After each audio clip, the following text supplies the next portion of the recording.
Hello जी। एक बिहारी सब पे भारी परिवार में इ नए दिन में शुभ शुभ दिन में हम अपने टाइगर टाइग्रेस आपका जोरदार धमाकेदार वेलकम करते हैं। आइए मिल के करेंगे करंटवा के साथ जम के अफेयर। तो हमरे टाइगर टाइग्रेस, हमरे दुर्गा काली करण अर्जुन, कैसे हैं आप लोग? सब बढ़िया है ना? कहाँ हैं? कंबलुए में नुकवाए हैं का? कब तक नुकियाइएगा? कूद फान के उड़ उड़ के चल आइए।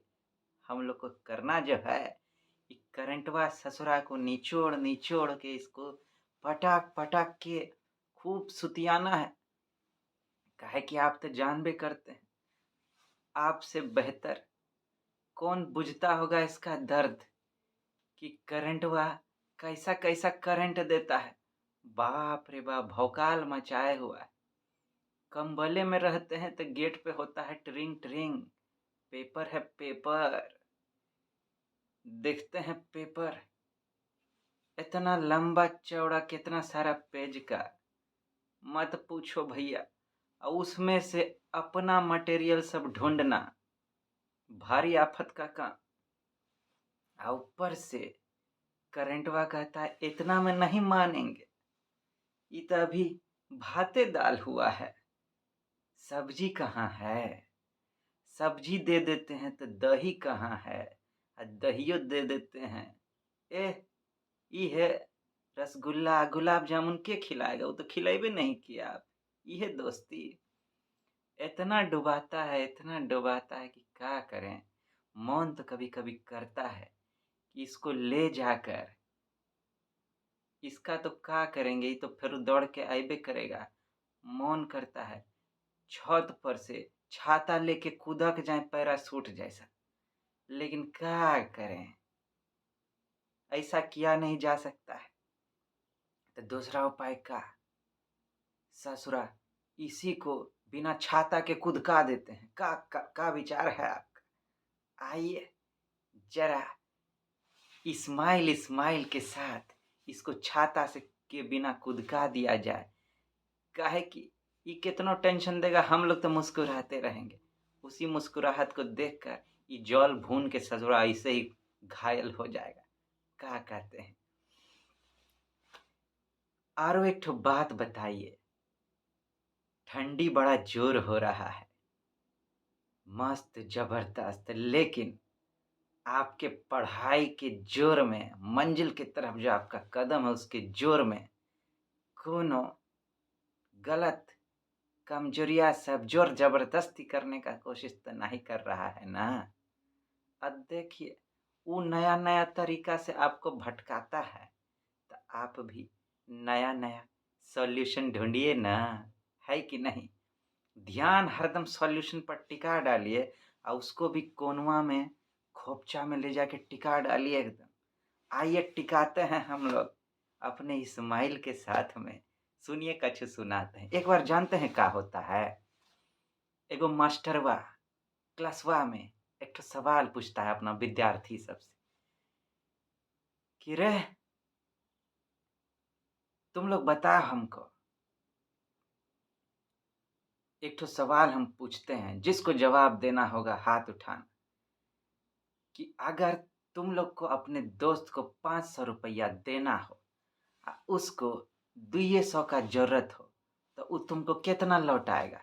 फटाक से एक ठो छौड़ा अपना हाथ उठाता है। सर हम बताएंगे। हाँ अच्छा बताओ। सर 1 रुपया वापस नहीं मिलेगा। हाँ, कहाँ पढ़ के आया है रे मैथमेटिक्स तुम? सर मैथमेटिक्स तो हम पढ़े हैं, जानबो करते हैं, लेकिन वो कमीनवा सबको आप नहीं जानते हैं। 1 रुपया नहीं लौटाएगा वो सब। बढ़िया से हम बुझते हैं उन सब। जय हो जय हो। का विचार है, वाह वाह वाह। आइए हम लोग उसके विचार को दूर रखकर ई विचार पर ध्यान दें। अपने हौसलों पर जो एतबार करते हैं, अपने हौसलों पर जो एतबार करते हैं, उन्हें मंजिलें खुद पते बताती हैं। रास्ते इंतजार करते हैं। विचार करिएगा, ऐसे त कुछो नहीं समझ में आता रहता है। जब बात करेंगे प्रॉब्लम सामने आए तो ऐसे ही दिमाग में घुरता है कि क्या करें नहीं करें। लेकिन किसी तरह अगर आप स्वयं के प्रति आत्मविश्वास पैदा कर सके और जो आपका लक्ष्य है उसके प्रति अपने अंदर एकदम बर्निंग डिजायर पैदा कर सके और उसके उससे जो आपका हौसला निकलेगा, अपना जो हौसला है कि ना कुछ भी हो जाए, दुनिया कुछो कहे, चाहे हम इतना बार पटकनी काहे नहीं खाए हों, फेल काहे नहीं हुए हों, लेकिन हमको हौसला है, हम अपना हौसला नहीं हारेंगे। तो उसके सामने दुनिया का टैलेंटेड से टैलेंटेड बंदा भी फेल है कि नहीं। बस ऐसा ही बनाना है अपने आप को। टैलेंट तो आ जाएगा समय के साथ में, लेकिन अगर हौसला नहीं है तो टैलेंट भी गुड़ गोबर हो जाएगा, उसका गुड़ गोबर नहीं करना है कि नहीं। चलिए हम लोग अब करेंटवा का गुड़ गोबर लेकिन कर डालते हैं। आइए आइए।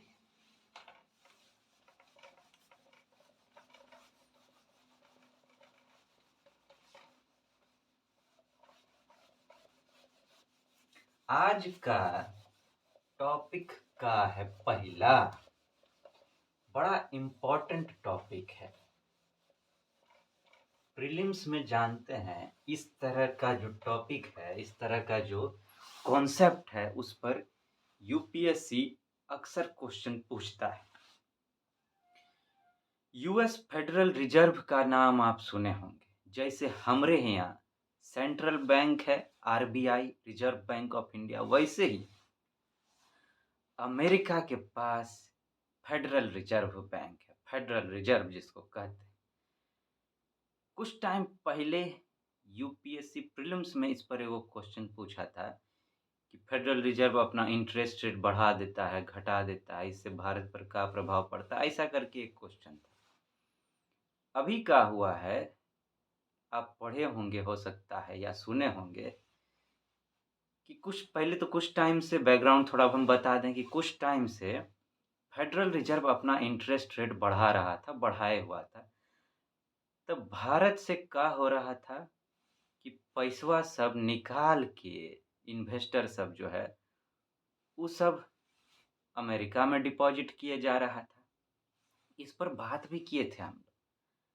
अभी अचानक से क्या हुआ है, एगो सरप्राइज समझिए इसको, कि यूएस का फेडरल रिजर्व अपना इंटरेस्ट रेट को जो है डॉभिस स्टांस में डाल दिया है। अब डॉभिस स्टांस क्या होता है, न्यूज़पेपर में एक स्टेटमेंट था, जरा उसको उस पर गौर कीजिए जरा। US fed reserve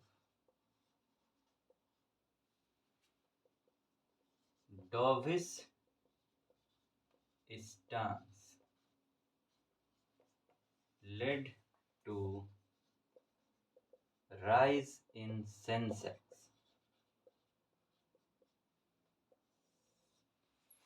US federal reserve अचानक से डॉविस स्टैंस अपनाया है, जिससे हुआ का हमारा सेंसेक्स बूम करके भागा एकदम दनादन। तो भैया ऐसा क्या हुआ, इससे डॉविस स्टांस का है, आई जो है फेडरल रिजर्व के डॉविस स्टांस से सेंसेक्स हमारा कैसे भाग गया, ये कॉन्सेप्ट को जरा समझने का ट्राई करते हैं। यूपीएससी इस तरह का क्वेश्चन इसका फेवरेट समय से है, कहिए इकोनॉमी में पूछता है। डॉविस स्टांस का मतलब होता है इंटरेस्ट रेट को घटाना, ऐसे बोल लीजिए, इंटरेस्ट रेट को घटाया जाता है इसमें। एक होता है अकोमोडेटिव स्टांस, उसी का एक रूप है डॉविस स्टांस। एक होता है टाइट मॉनेटरी पॉलिसी, जिसमें कि इंटरेस्ट रेट बढ़ा दिया जाता है। तो ये है डॉविस स्टांस, मतलब कि यूएस फेडरल रिजर्व अपना इंटरेस्ट रेट घटाया। जब बढ़ाया था तो यहाँ से भारत से इन्वेस्टर लोग पैसा निकाल के वहां जमा कर रहे थे यूएस के फेडरल रिजर्व में। काहे काहे कि इंटरेस्ट रेट बढ़ाया। अब मान लीजिए, देखिए, जब आप पैसा डिपॉजिट करते हैं बैंक में आप रेगुलर अगर बैंक जाते होते हो, पैसा डिपॉजिट करते हो, तो आपको मालूम होगा कि बैंक कुछ इंटरेस्ट देती है आपको आपके डिपॉजिट पर, ठीक? कम सम देती है, लेकिन देती है। अब तो वो तो आपका क्रेडिट है, आपको पैसा मिल रहा है अलग से जो आप जमा किए उसके अलग से। अब यूएस फेडरल रिजर्व अपना बढ़ाई, तो यूएस तो डॉलर में देगी, थोड़ो का सा इंटरेस्ट रेट बढ़ाएगी तो बहुते पैसा मिलेगा। तो वो जब इंटरेस्ट रेट बढ़ाई तो इन्वेस्टर लोग सोचे, अरे वहाँ जमा करते हैं ना, खूब ढेवा मिलेगा, खूब एकदम मटेरियल मिलेगा जोरदार, तो निकाल के पैसा वहाँ ले गए। अब घटा दी तो क्या हुआ कि अब वहाँ जो है का धूर, का सोच के आए थे, का हो गया, हम तो आए थे सनम दुल्हनिया ले जाने के लिए, लेकिन यहाँ पर दुल्हनिया के रूप में देखो कौन बैठा हुआ है, हम लोग को कुछ नहीं मिला, ढेवा मिलिए नहीं रहा, क्या फायदा, दुल्हनिया नहीं मिल रहा है, चलो अब यहाँ से बारात वापस लेके चलो। तो सब आ रहा का, तो सोचा कहाँ जाए, भारत में बढ़िया पैसा मिल रहा था, तभी तनिके सा यहाँ बेसी मिल रहा था। अब जो घटाया है ना, भारत का बेसी इंटरेस्ट रेट मिल रहा है, जल्दी भागो यहाँ से। बारात लेके इन्वेस्टर लोग भारत आ गया। भारत आ गया काहे, यहाँ जो रिजर्व बैंक इंटरेस्ट रेट दे रही है वो ज़्यादा है। अब यहाँ डिपॉजिट करेगा इन्वेस्टर लोग तो उसको ज़्यादा पैसा मिलेगा, इंटरेस्ट रेट ज़्यादा मिलेगा, तो यहाँ डिपॉजिट कर दिया। अब जब यहाँ डिपॉजिट कर रहा है, तो इससे हो क्या रहा है, दुनिया में जो है भारत का जो है स्टेटस थोड़ा बढ़िया नज़र आ रहा है कि भैया भारत का इकोनॉमी का जो स्थिति है वो मजबूत है, इसीलिए सब वहाँ इन्वेस्ट कर रहा है।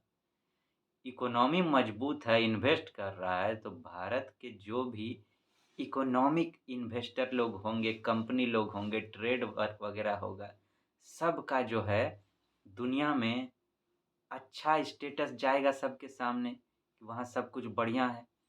तो होगा क्या, और भी इन्वेस्टर लोग ना सिर्फ इन यहाँ के सेंट्रल बैंक में, बल्कि यहाँ का जो कंपनी सब है, इंडस्ट्री सब है, इंटरप्रेन्योर सब है, उसके शेयर में भी इन्वेस्ट करना चाहेगा कि भैया वहाँ पे बढ़िया सब कुछ चल रहा है, इन्वेस्ट करना चाहेगा। अब देखिए सेंसेक्स में क्या होता है, सेंसेक्स आपको हम बताए थे, सेंसिटिव इंडेक्स इसको कहते हैं। ये एक शेयर मार्केट में जो है शेयर का जो खरीद बिक्री होता है उससे सेंसेक्स ऊपर नीचे होता है। ज़्यादा सेंसेक्स मतलब शेयर का खरीद बिक्री हो गया तो सेंसेक्स बढ़ गया, घट गया तो सेंसेक्स घट गया। यहाँ पे अलग अलग इंडस्ट्री लोग अपना शेयर बेचता है, तो शेयर मार्केट में अच्छा होता है सेंसेक्स। अब जैसे हम बताए कि अब शेयर में भी इन्वेस्ट करेगा, सबका की नज़र में भारत का इमेज इस हिसाब से स्टेटस जो है इकोनॉमी का वो बढ़ रहा है, तो उस वजह से जब इमेज अच्छा हो गया है तो सब इन्वेस्ट करेगा। अब रियल लाइफ में आप सोचिए ना, रियल लाइफ में आप सोचिए इसको कि दो ठो आदमी है, ठीक, दो ठो आदमी है, एक ठो का क्रेडिट बड़ा बढ़िया, सबके नज़र में उसका इमेज बड़ा बढ़िया, आपको पता है कि वो भरोसेमंद इंसान है, और दूसरा उसका हालत ढीला है, पतला है। आप अपना पैसा किसको दीजिएगा इन्वेस्ट, कहाँ इन्वेस्ट कीजिएगा, किसके साथ पार्टनरशिप कीजिएगा, आपकी बताइए, है कि नहीं, वही बात हुआ है। इसीलिए सेंसेक्स जो है बूमा बूम हो गया है, काहे कि फॉरेन इन्वेस्टमेंट बहुत आ रहा है। अब जहाँ भी फॉरेन इन्वेस्टमेंट ज़्यादा आएगा, दुनिया के लोग जहाँ जाना चाहेंगे, तो सब सोचेंगे भैया कुछ तो कुछ बढ़िया हो रहा है वहाँ, चलो भैया वहीं चलते हैं, तो और लोग भी आएंगे, भारत के इकोनॉमी के अलग अलग फील्ड में जो है अपना इन्वेस्टमेंट करेंगे। आज सेंसेक्स अलग अलग फील्ड में क्या होता है, अलग अलग फील्ड अपना शेयर जारी करती है लोन लेने के लिए, डेवलपमेंट के लिए, वो सब शेयर मार्केट में होता है, जिसको जिसको कौन रेगुलेट करता है, सेंसेक्स हमारा रेगुलेट करता है। इसीलिए सेंसेक्स जो है बूम करके भाग गया। ये इसका कॉन्सेप्ट था। अब चलिए दूसरा टॉपिक लिख डालते हैं का,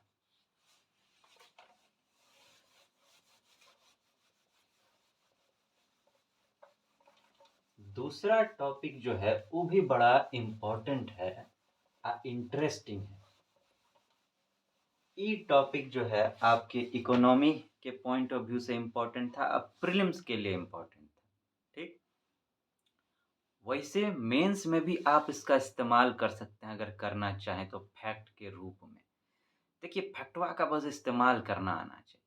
अब जैसे ई है, अब इंडिया के डेवलपमेंट पे कोनो क्वेश्चन आया, GS3 में आप जानते हैं डेवलपमेंट एक सिलेबस में आपका टॉपिक है, उस पर कोनो क्वेश्चन आया, आप इस फैक्ट को अगर कोट कर दें कि फॉरेन इन्वेस्टमेंट इंडिया में खूब आ रहा है रिसेंटली में, इससे इंडिया का इमेज अच्छा हो रहा है, उससे और इन्वेस्टमेंट आ रहा है, तो इंडिया की डेवलपमेंट में मदद नहीं मिलेगा क्या? बस इस्तेमाल करना सीखना है, कुछ भी बेकार नहीं होता है। एक-एक शब्द का आप इस्तेमाल कर सकते हैं, एक-एक अक्षर का इस्तेमाल कर सकते हैं, उसी टेक्निक को ढूँढना है कि नहीं? अब चलिए दूसरा टॉपिक पर चलते हैं। दूसरा टॉपिक जो है वो भी बड़ा इम्पोर्टेंट है का supreme court decision on article 370। अब सुप्रीम कोर्ट जो डिसीजन दी, ये टॉपिक पहले तो हम बता दें कि आपके पॉलिटी का टॉपिक है, पॉलिटी के पॉइंट ऑफ व्यू से इम्पोर्टेंट है। ये डिसीजन अपने आप में इम्पोर्टेंट नहीं है, लेकिन इसके अंदर जो बहुत सारा फैक्ट निकल के आया है, वो जो बेसिक फैक्ट है वो आपके लिए इम्पोर्टेंट हो जाता है। हम ध्यान आपका वहीं दिलाना चाह रहे हैं का। अब देखिए, सुप्रीम कोर्ट का डिसीजन दी, आप ये बैकग्राउंड को बहुत बढ़िया से जानते होंगे। आर्टिकल 370 किससे जुड़ा हुआ है? जम्मू एंड कश्मीर से जुड़ा हुआ है। ठीक, उसको स्पेशल स्टेटस मिला हुआ था। आज़ादी का जब समय आया हमरा, आप जानते हैं भारत जो है लगभग 550 से ज़्यादा प्रिंसली स्टेट में डिवाइड था। वल्लभ भाई पटेल को जिम्मेदारी दिया गया कि इसको जोड़िए, एक यूनियन बनाइए, भारत बनाइए। लेकिन उस समय कुछ स्टेट जो है मिलने से भारत से इनकार कर रहे थे।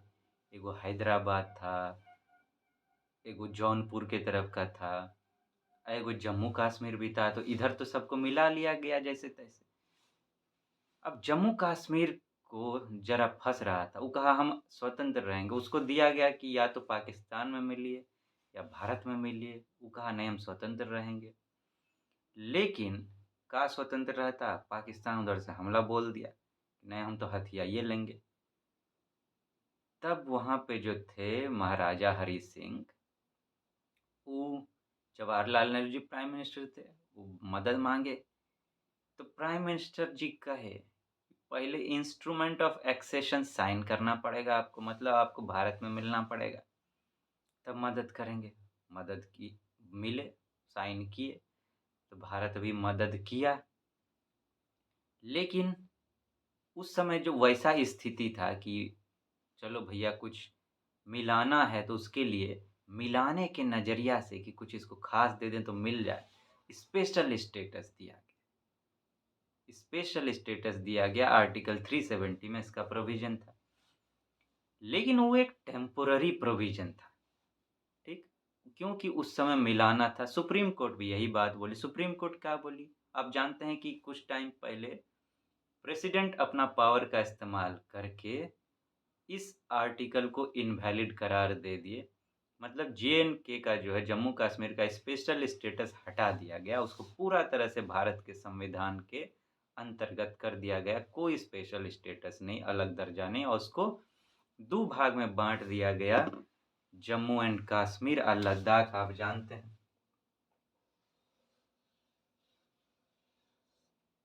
कि इसको 2 भाग में बाँट दिया गया, ई हमारा JNK और ई जो है हमारा लद्दाख। तो यूनियन टेरिटरी में इसको डिवाइड कर दिया गया। अब तब से वहाँ प्रोटेस्ट भी हो रहा है कि वापस इसको राज्य का दर्जा दिया जाए। कुछ इसके खिलाफ भी थे कि काहे ऐसा किया गया, ये तो गलत है, गलत है, गलत है। अलग अलग बात, अपना सब अलग अलग कहते हैं। कुछ भी डिसीजन होता है तो उस पर 2 तरह का बात होता है, पॉजिटिव नेगेटिव। यहाँ भी हो रहा था। सुप्रीम कोर्ट में मामला गया, बहुत टाइम के बाद सुप्रीम कोर्ट फैसला अब दी है। का कही सुप्रीम कोर्ट? सुप्रीम कोर्ट कही कि प्रेसिडेंट के पास ही पावर है कि वो ऐसा कर सकती है। उस पे सवाल उठाया नहीं जा सकता है। और ये भी साथ में कही कि जो ये जो स्पेशल स्टेटस का मामला था, ये एक टेम्पोररी प्रोविज़न था। उस टाइम ज़रूरी था काहे कि जम्मू कश्मीर को भारत में मिलाना था। कहीं ई संविधान में नहीं लिखा गया था कि उसको स्पेशल दर्जा हमेशा के लिए दिया रहेगा और कोई उसको हटा नहीं सकता। अगर ऐसा होता, तो फिर ऐसा ही स्पेशल स्टेटस का प्रोविज़न कुछ और राज्यों को भी दिया गया है, जिसको स्पेशल स्टेट कैटेगरी स्टेट कहते हैं। जैसे नॉर्थ ईस्ट के जो राज्य सब हैं, मतलब हाँ, उनको दिया गया है। सिक्किम हो गया, असम हो गए, मेघालय हो गए, नागालैंड हो गया, अरुणाचल प्रदेश हो गया, मिज़ोरम हो गया, मणिपुर हो गया, ये सबको भी मिला हुआ है। कि फिर तो अगर आप ऐसा कहेंगे, तो फिर तो वो लोग भी माँगने लगेगा। तब फिर धीरे-धीरे तो सब ऐसे ही करने लगेगा। तो फिर इंडिया का जो यूनियन है, वो बना कैसे रहेगा? यूनिटी कैसे बना रहेगा? तो सुप्रीम कोर्ट ये फैसला दी कि नहीं, प्रेसिडेंट इसको कर सकते हैं ऐसा। बहुत कहे कि प्रेसिडेंट रूल लगा हुआ था वहाँ पर, उस दौरान प्रेसिडेंट ऐसा नहीं कर सकते हैं। लेकिन फिर सुप्रीम कोर्ट इस पर भी कही कि प्रेसिडेंट इस सब से बंधे हुए नहीं हैं, he is the head of the state. अगर उन पर इस तरह का बंधन लगा देंगे, तो काम चलेगा? हैं? फिर इमरजेंसी सिचुएशन में फैसला कौन करेगा भैया? आप बताइए तो हमको, हैं? तो यहाँ जो आपके लिए इम्पोर्टेंट है, वो है प्रेसिडेंट का पावर ऐसा करने का। तो प्रेसिडेंट वाला जो टॉपिक है ना आपके लिए, प्रेसिडेंट का पावर सब जो है, वो आपके लिए इम्पोर्टेंट हो जाता है। तो उसको आपको तैयार करना है बेसिक्स के रूप में। वहाँ से बहुत चांस है कि यूपीएससी जो है क्वेश्चन पूछेगा प्रीलिम्स में, ठीक? एक तो प्रेसिडेंट का पावर सब, दूसरा प्रेसिडेंट रूल जो होता है, जो आर्टिकल 356 में है, उसको भी आप देख लीजिएगा, तैयार कर लीजिएगा। ये डिसीजन अपने आप में आपके लिए इम्पोर्टेंट नहीं है, लेकिन हाँ, एक जगह आप इसका इस्तेमाल कर सकते हैं, इस डिसीजन का भी। आप जानते हैं issues related to federal structure, GS 2 जो है, उसके सिलेबस के टॉपिक के रूप में आपका है। तो फेडरल इस पर सवाल उठा कि इस तरह से अगर सरकार करेगी, ऐसे-ऐसे करेगी, तो हमारे फेडरलिज्म का क्या होगा? तब तो सभी स्टेट को डर लगेगा, कब क्या कर दे सरकार। ऐसा बात कहा जा रहा था, तो आप इसको एक हिंट के रूप में, एक रेफ़रेंस के रूप में इस्तेमाल कर सकते हैं कि थोड़ा-सा बातचीत करके करना चाहिए, नहीं तो हमारे फेडरलिज्म पर इस तरह से थोड़ा-सा दबाव पड़ सकता है। सॉफ्ट लैंग्वेज में इस्तेमाल करिएगा, एकदम ऐसे नहीं कि एकदम सुप्रीम कोर्ट गलत की, सरकार गलत की, ऐसे हमारा फेडरल स्ट्रक्चर पूरा बर्बाद हो जाएगा, बिगड़ जाएगा। हम लोग को कभी भी कठोर लैंग्वेज का इस्तेमाल जो है अपने आंसर राइटिंग में नहीं करना है। एक सिविल सर्वेंट हम लोग बनने जा रहे हैं, है कि नहीं? सिविल सर्वेंट के रूप में आपको जो है हमेशा एक बैलेंस अप्रोच लेकर चलना चलना है। बैलेंस्ड आंसर लिखिएगा, है कि नहीं? आज ये 2 टॉपिक जो है हमारे लिए इम्पोर्टेंट था। फिर हम लोग जल्दी मिलेंगे हमारे फ्रेंड्स, आप अपना ध्यान रखिएगा। Thank you very much, have a nice day. Tata good bye करते हैं।